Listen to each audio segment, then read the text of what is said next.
I said there was going to be 3 videos. This is really not even the third one. It's really one all entirely on its own. Peter Pan, the story of Peter Pan, Hook. Peter Pan is soulless. He's immortal, where the books and like the movies pick up at. Immortal. And Captain Hook represents God, the hand of God. More specifically, the Grim Reaper. Okay? To obtain immortality, you have to sell your soul, right? Because it's seen as a, if you want to stay in this dimension, then the soul is seen as a pesky memory eraser, right? With every incarnation, and then you're living for something else because every night the pieces fall apart. While all day you spend picking them up, all day picking up the pieces, trying to figure stuff out, and then at night they fall apart again. You die, and then you get reincarnated, and you memory loss. So it's like you spend all day picking up the pieces, and then they fall apart, and it's like, what are we living for? But really, it's a tactic for the bigger picture. But they don't want to work for the bigger picture and go back to being God. They want to be gods themselves. So they sell the soul and then keep the consciousness, the ego, which is viewed as you, and that ego can stay here. So, but you're done. There's no way to go back. You can't go back to you cut yourself off from God. You cut yourself off from source. You can't go back. Even if your body dies, you'll just be a disembodied spirit roaming the earth until you can get your consciousness back into the body. Yeah, see, they figured out a way to upload your consciousness out of your body, put it into a chip or a hard drive or a quantum computer, right? And it's in there. And when they put people in these hard drives, they're freak out. You can hear them screaming. They're terrified. So, and then you download that consciousness either back into the body or a clone of you or whatever, synthetic or biological, whatever you want, you desire, some kind of a body, you download it into it, and bam, your consciousness is in there. And then you live in that until, but how many times can you do that? And how can you trust the people doing that? Man, I'm not on board with that, right? Anyway, so Peter Pan is also demon possessed. You gotta be to want to do this shit.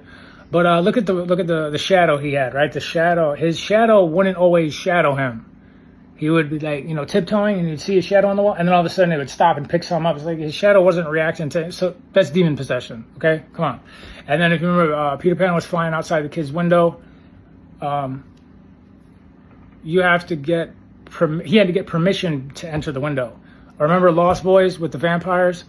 Yeah, all kinds of demon possession or vampire movies, all that shit. Vampires are immortal because they're, blood, like the seeking immortality. It's the same shit. They need permission most of the time to enter the threshold of your home or your vessel, your body. So yeah, they need permission. So Peter Pan needed permission from the kid before he entered the room. See, Peter Pan needs kids because without the soul, you can't manifest matter. Because that's what's creating this place. That's your mind. It's God. It's the consciousness, believing it, thinking it in your mind, and then it starts to manifest quantum physics, like a law of attraction, law of abundance. Your pineal gland interacting like the interface, and you're building the reality around you. If you don't have a soul and you're cut off from source, then you're just here, observing, and you're conscious. But you're not powerful to manifest and make this place and build this place and to see, and you can't create what you want. You can't astral project. You can't, that shit's gone. So you're trading that for this. There's truly no rest for the wicked. So if you can't build the reality you want, you have to get people and trick them to do it for you. So this is why he gets kids, the more pure the better, and more easier to manipulate. They're still connected with source. They can still, remember when he brought him to Never Ever Land, and there was a big feast, but everything was empty, and they're eating, and there's nothing there. It's like, what the hell? Peter Pan knows what he's doing.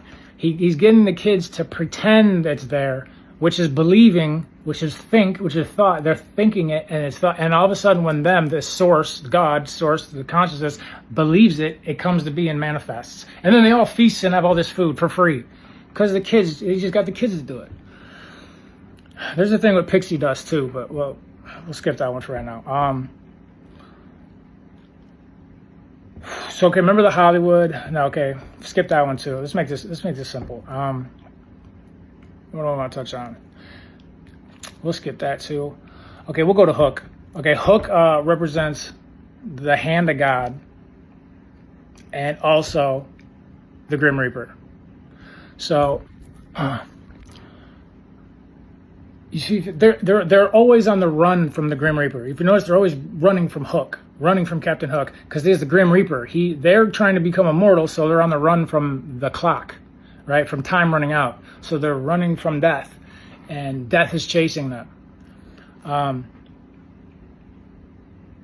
They want to be immortal. They want to be like God. They want to be their own God. That's what Luciferian is, you know, do it thy will and be your own God. To be a real boy, you know? There's another show that we won't, you know, same shit. Now, real quick, you know, the reptilian Dracos, you've heard of them, or the Nephilim, Nimrod, or he declared war with God, and the technology he used was a pyramid, and they would get the right frequency, use those technologies and get the right frequency in a pyramid structure, and through the tip of it somehow would open up a portal, and they were trying to go to heaven to declare war and go up to God and kill God. What a joke, right? But nonetheless, in the story of Egypt, Set, which was Satan, took Horus's eye, which is Jesus, right? So Set took Horus's eye. This is why they do this.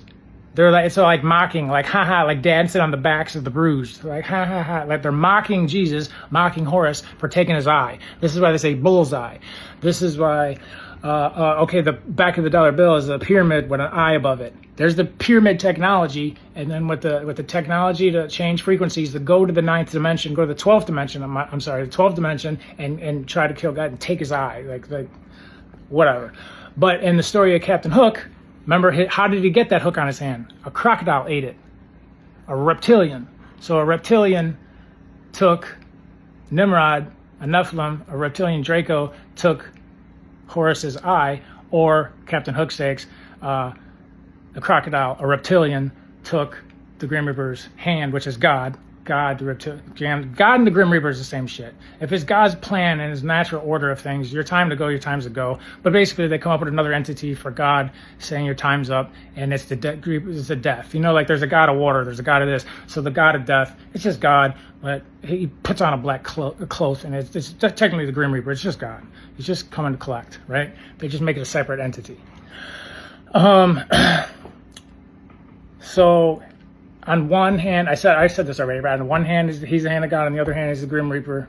And the hook on his hand, that represents the sickle. You know how the Grim Reaper's got that sickle? That's the hook.